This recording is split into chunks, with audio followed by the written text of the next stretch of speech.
Hey everyone, welcome to today's video. Welcome to the Video Game Fight School channel. Thank you so much for clicking the video and joining the community and allowing for me to serve you with Gotham Knights content as we await the Gotham Knights release. Now, this video, I know the thumbnail is one of those probably overly inflated thumbnails, but really it's a little bit of what I'm feeling right now because I'm trying to decipher something in this game. And it's actually very challenging to do, and that is because it is almost impossible to do from our perspective on the outside, and that's trying to nail down some caricature of what a timeline for this game would or should look like. Now, Patrick Redding himself said this game has basically a conglomeration of multiple timelines, and if they had to actually do a book that showcased the different timelines that this game was to have, it will probably be a huge undertaking. And I think what's going on with this particular project is just as they did Arkham Origins, they actually had somebody who was a huge Batman like nerd. I can't remember his name. And he was in the studio working, hand in hand and very closely with a lot of the writers and stuff to create the narrative for Arkham Origins. I think they might be doing something as well similar to that with this game, where they have somebody who's really in depth and knowledgeable about the story and is actually creating from existing timelines what this game is about. Now, even though I say I've been trying to decipher this, I think I have a very small, tiny, itsy bitsy little teeny tiny clue that I can share with you guys in this video today. And we're going to start out from the Gotham Knights reveal, a statement that was actually said at the beginning. Now, I made a video mentioning that this was an explosion in the Wayne Manor, but somebody corrected me and that was not the case, which I'm glad you did, Hyrule Warrior. Thank you very much for that correction. But listen to this tiny little small clip that's actually being mentioned here in this particular video. You ready? All right, here it goes. In international news, an explosion rocked Gotham City earlier. The lady says that an explosion rocked Gotham City, and basically what she's alluding to is some explosion in the city. Now, here is where I also see potentially this particular explosion that they're going for. You ready for it? Here, I think this is it. Now, it was one of those things where I tried my best to kind of, take my time to look through kind of the beginnings of what we're seeing. What you're seeing here is actually the comics that does have the Court of Owls story. I was able and fortunate to get myself a copy on Comixology. They're not sponsoring me, by the way. That's where I get comics from because it's easy. And they have kind of like this entire collection of that Batman 52 and the Court of Owls story. And I started to read it with a much more critical eye. And some events take place before you see this explosion in the building. I don't want to turn pages because that's going to reveal story and plot lines. But Batman pretty much in this explosion is at the center of it. And I think this is potentially what they're drawing a caricature from to build a timeline of this Gotham Knights game.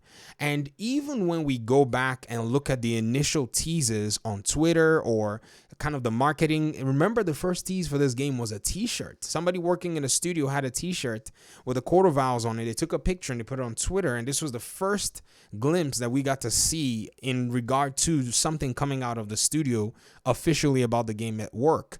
I honestly think that in conjunction with all of this, that the main villain of this game is the Court of Owls. This is what I believe, because the way this entire storyline goes in line with the Court of Owls is actually really interesting. And another really cool thing is, if you even go back and look at these comics, there's actually an image that I was able to kind of extract from the comics, and Mr. Freeze is also on here as well. So he's one of the villains that's already been shown. I'm not going to show you guys too much. I want to ruin this for you. You need to go check out these comics, and you need to go look at this if you're interested in trying to figure out, piece the puzzles for the timeline. And so they've shown us two villains that seem to correlate, and they've shown us one event that also seems to correlate as well. Now, note as well, in this particular video, they don't ever say that the Batman is dead. They say we have now received confirmation that billionaire Bruce Wayne is transmission cuts off.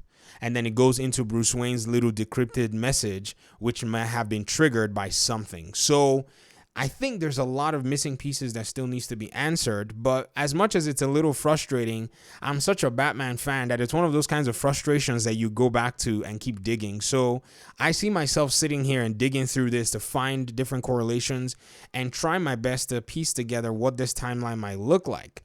Now, even though they may say they're bringing in different things from different timelines, they still have to obey and respect specific story arches, specific storylines, and I think that's what we're going to see eventually.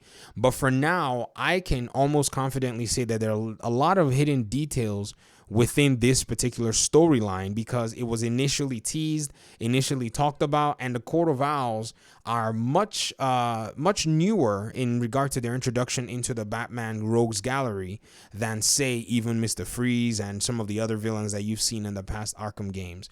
But it's really exciting. I mean, I think once I saw this Kraboom, I started to look through all what was going on, and perhaps in another video, I might be more willing to share some of the details without spoiling too much. I mean, ladies and gentlemen, there is literally, almost 300 pages of material here to actually consume. So even if I were to give a little bit of a story hint, plot, or whatever, I guarantee you it's probably not going to, it'll be a drop in the water, but I don't want to do it for this video.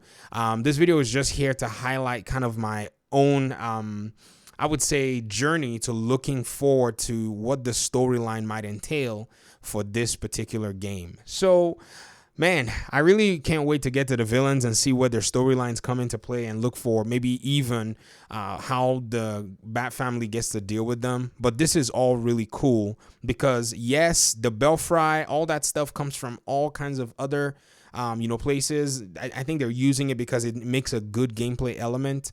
But again, like I said, I'll discuss that in a different video. So just let me hear your thoughts in the comment section. Do you think that this event correlates? Do you think the villains, they do, duh. I mean, Court of Owls and Mr. Freeze, but the event itself, the explosion, do you think this is it? Do you think this is the explosion they're drawing from? Or it's another explosion that they're making up or, whatever. Let me hear your thoughts in the comment section. Thank you so much for your time and audience. I appreciate you guys a lot. Hopefully we'll see in another video. Peace out.